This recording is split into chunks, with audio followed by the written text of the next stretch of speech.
বাজার একটা ঐতিহ্য বাজার।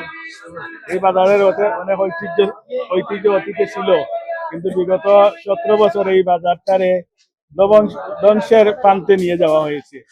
আমরা গত পয়লা বৈশাখ থেকে এই বাজারটা ইজারা আনছি।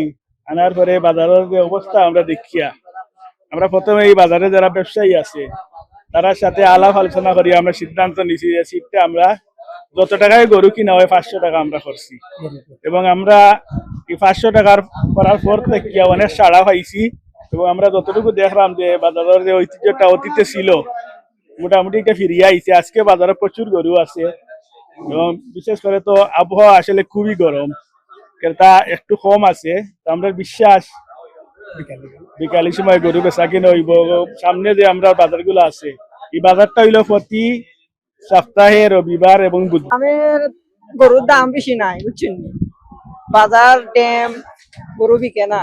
আজকে বিশ্বনাথ বাজার গরু বাজার থেকে বলছি, আমাদের বাজারও শৃঙ্খলা বজায় রাখিয়া এমন সুন্দর বাজার হইতেছে, কিনা বিকা লাগছে।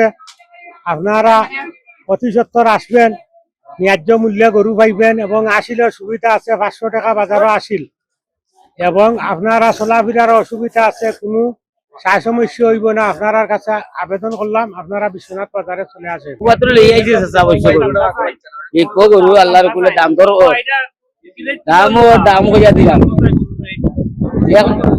1,45,000 চাইলাম, 130 পর্যন্ত দাম হয়েছে, বুঝছেন।